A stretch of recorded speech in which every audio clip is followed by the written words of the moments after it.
Yo, Hender with Average Dude Slow-Pitch. Today we're getting a chance to bring out the all-new Steele Lewis Signature Monsta Blacklisted. This is a trippin' model, M8 construction, 1 ounce end load. You can see there, the old butt load there from Monsta, but 26 ounce, 1 ounce end load, 5,000 super stiff handle. Not alloy, just the 5,000 super stiff, but real excited for this one. Been looking forward to this. I've got to talk to Steele about it a lot. Got a chance to talk to Ryan Dacko over there. But for me, being able to get up to the 26 sticker weight and that 1 ounce end load with a real stiff handle is kind of my absolute ideal specs there as well. So we're going to go ahead, throw in the tester real quick, see where it's at. 52s, Pro M's like normal. Come back, final impression, final thoughts. This field we've talked about before, 370, well, 368 all the way around. Right now it's about 71, 72 degrees, basically zero wind, so perfect conditions. This should be a lot of fun. Let's see how it performs. All right, we've got Steele Lewis's brand new Monsta Blacklisted. It's a tripping base. You'll see that on the handle. We'll show you a picture here later, but 1 ounce end load. This one's a 26 ounce alloy handle. Been looking forward to this one for a while. Big congrats to Steele. I know he's obviously been waiting for this one for a while too, but look how this thing tests, and then we'll go with performance from there. But we're just under 275, so right about 270. Nice starting point. We're gonna go ahead, throw 52s on it, followed by Pro M's. We'll come back with final impression, final thoughts. 104 miles per hour. Woohoo!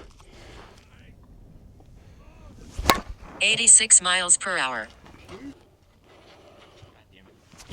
98 miles per hour. Well, who would have guessed? Monsta, even though it's a USSSA bat, is handling 52s very well.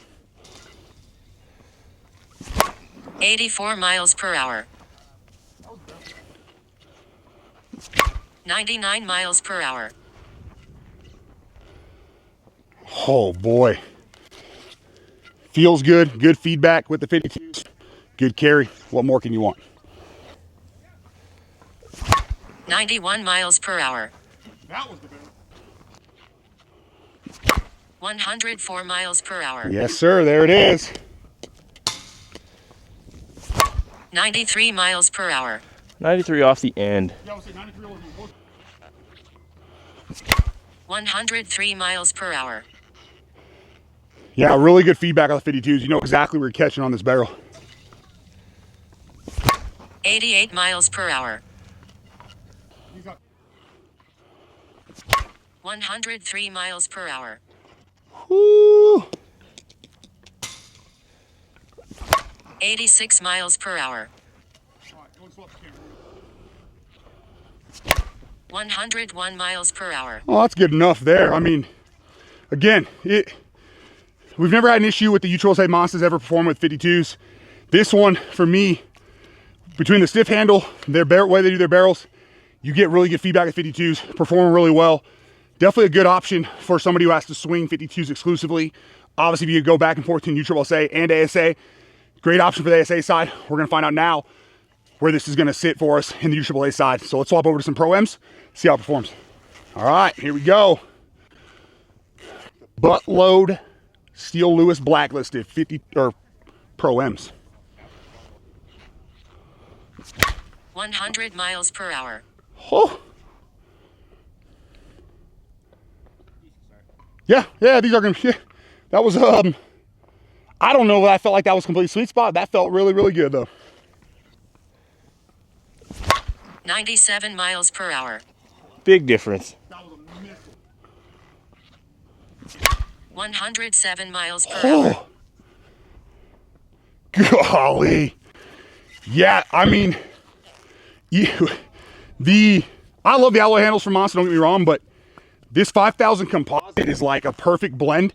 I found for me at times being taller with the alloys, and I mean, I haven't done it yet, but I'll overextend sometimes, especially when gaming them, catch it a little bit low, and the alloys aren't quite as forgiving. This one, between the feel and everything, I mean, you don't have to overswing. You let that butt load, right, that 1 ounce end load, do the work for you. Just control your swing, catch it where you want it, and I mean, this thing started at 275, and with Monsta, it's always taken us 100 to 150 swings to really break them in. So if it's feeling this way now, I can only imagine what it's going to be as we get more and more swings, and then later on even break it in. 87 miles per hour. Probably right at him. 106 miles per hour. Sheesh. 90 miles per hour. 97 miles per hour. This bat is a fun one. 96 miles per hour. 105 miles per hour. Some one-ounce end loads feel overly heavy, hard to control. Not hard to control, but hard to keep you from dipping with the bat head. This one so far has been crazy easy to really stay level on that ball, and good feedback so far. 96 miles per hour. 101 miles per hour. Oh. We try to stay, you can probably see it out of center field if possible when we go like yard like that because of the cars. And for a second there, I thought I was going to hit it, but we got just enough of the dirt for the parking lot. 94 miles per hour. There we go. There we go. 106 miles per hour.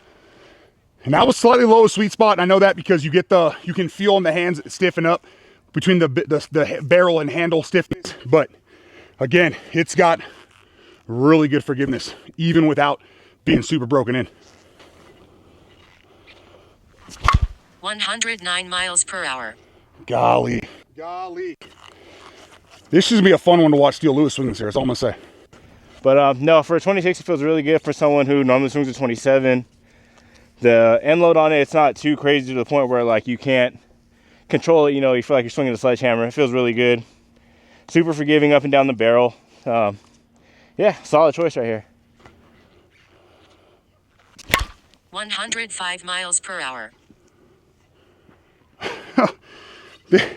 This thing, it's like automatic. I mean, so easy to control, which I don't usually expect from these 1 ounce end loads, especially with Monsters usually feeling a little extra heavy in my mind. 110 miles per hour. I did it. 104 miles per hour. I think parking lot's a good way to end. Well, there it is. Again, Steele Lewis's signature tripping platform, blacklisted buttload. Number one, paint job is fire on this thing. I love the white. Hopefully you can tell here a little bit. Wood grain type design. The nice buttload on there, but this thing feels really good. If you're a stiffer handle fan, you're gonna love this thing. Regardless if you typically like the super stiff alloys or composite, you get a great blend of the two here. And we're gonna see where it tests at. I'm willing to bet from what we felt with some of the previous Monstas, especially like the 2025 tripping that just dropped as well. This is gonna need probably another 100 swings to really, truly open all the way up. And we're already getting the performance that we're seeing here. So either way, let's get it back to the house, pick up all these balls, throw it on the tester. Final thoughts. Oops.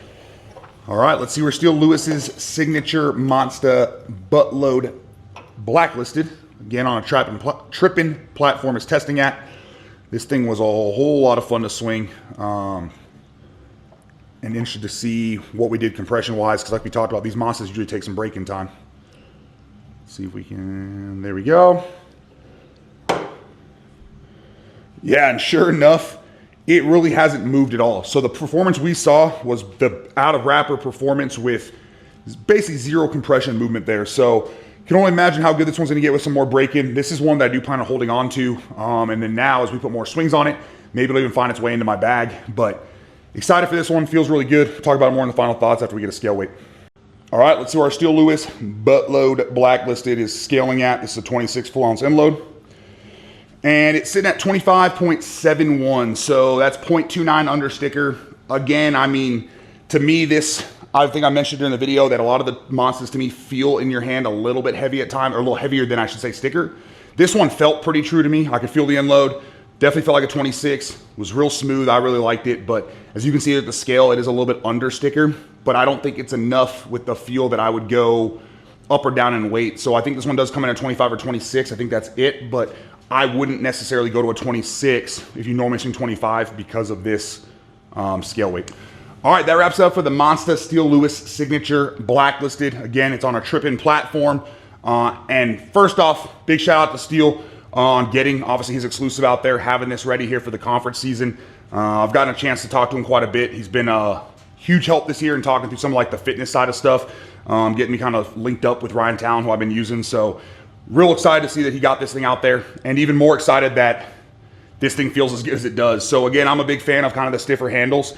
I do like alloy handles, whatever the real stiff ones, like with DeMarini, they've got their stiff composite. They also have alloy, stuff like that. But with this one, this handle being the 5000 composite, it reminded me a lot of almost like the UTH 47 Juno, for instance, or even the real stiffer handle DeMarinis that aren't quite the alloy. And for me, it was great because you don't get the over stiffness of like the alloys when you catch it low, catch it high, but you still get enough stiffness that now, for me, the barrel is meeting the ball exactly where I want to. For me, I found with the much flexier bats, there's times where I'm just barely off, and I go back and watch the video, and there's just enough flex that I feel like the barrel's not quite where I want to be at that time. And obviously, you can work on things like that, but for me, this works out really well. You saw Keith talk about it as well. Really liked it, but super easy to control. Even though it's got that butt load, right, the 1 ounce end load, it's not so heavy that I feel like you're having to fight to keep the head of the bat up. It's still smooth through the zone, easy to control. Even for being a stiffer handle bat, and I know you didn't get a chance to see it on video, it just takes a little bit more, well, not a little more, it takes a lot more setup, moving everything all around, but was able to get some backside work in there as well. Easy to control backside to flick through the zone as well. So with that being said, the fact that it performed as well as it did and still didn't move on compression, I think it was at like 274, might have went down a single PSI or whatever, and that's just a compression tester change from here and there. I can only imagine how much better this is gonna get with swings. I mean, it's hard to tell in this paint job, but I don't even see a single web yet, pretty much anywhere. So to see that kind of performance on a day where it's a little bit warmer, this was the 4th bat of the day that we swung. We typically get 3 to 4 bats done in a single day, just so, I mean, again, with the amount of bats that are dropping, we don't have time to go out and do 1 bat at a time. But with that being said, obviously the balls, even though it's not crazy hot, they're still getting a little bit warmer. The bats get a little bit warmer, even though we keep them in the shade, stuff like that. And so I can only imagine how this would perform and how a lot of the bats perform, and this is why we talk about it, with brand new balls at a tournament, hardcores, short porch mortars, regular ZNs, RAS, whatever, but brand new in like the right conditions, things like that. And so that's just kind of something to keep in mind as well. And as this breaks in, I can only, last year, me and Anthony Acevedo, when he was still with Monsta, we were swinging a kinetic out of one of our tournaments that we actually had down to like 250 compression. And that thing was an absolute missile launcher. And it was crazy how good the Monstas felt when you got them like right at that 260 or under number. So I will get more swings on this. This will be one of the bats we bring back out later. We have quite a few things planned for different comparison videos. We're gonna do like a March Madness type bracket with a bunch of bats we like. Bunch of stuff like that. This will be in there with that as well. Try to drive the compression down before doing the comparison, because obviously we don't want to compare a 250 compression bat that we broke in really well with something that hasn't been broke all the way in yet. But even with how it felt, I'd have no problem pretty much gaming this out of the wrapper. Ideally, I would still throw about 40, 50 swings on it as you're rotating it just to open it up, get a feel for it. But it performs really well, super forgiving, and you don't get the sting on the hands real bad on the low misses or the high misses that you would with like an alloy handle. So for me, real good mix here. Excited to see what Steele does with this year with Sports Reach with this one. And again, big shout out to Steele for getting his exclusive just in time, obviously, for the season starting. I don't know if they're going to the Sin City Vegas conference opener or if it'll be the duel, but either way, I'm going to stay tuned into that one, see how he's performing at this and see what he thinks about the new Blacklisted. But these are available now. They show in stock. I know they got them in. Ryan Dacko is working on kind of getting them all put together. So if you go over there and order them, I do believe they're shipping almost immediately. I don't know what the Monsta's process is. I don't know if it's like a 24, 40-hour turnaround, but either way, they show in stock, no longer pre-order. So if you decide you want to grab one of these, head over to monstathletics.com, grab yourself one. No discount codes for Monsta right now, but you'll notice with the price, what's nice about them is you buy them, I think, at like $210-ish is what they come out to with tax, shipping, all that kind of fun stuff. And then keep that order number, whatever, saved in your email, whatever it might be. If you break this thing a year down the road, 2 years down the road, you'll notice on their site, for I think it's $100, maybe it's $110, you can buy their USSSA lifetime warranty. and it's called lifetime warranty because you can break this thing after that 1 year, buy it, and then replace it. So I really like that about Monsta personally, but either way, hopefully you enjoyed the video. Hopefully it's kind of helped you decide if maybe you want to grab this, wait on a different Monsta product that's coming out here in the near future, whatever it might be, or go with a different brand. But either way, I appreciate you tuning in the channel. Thanks for the support. Have a great day.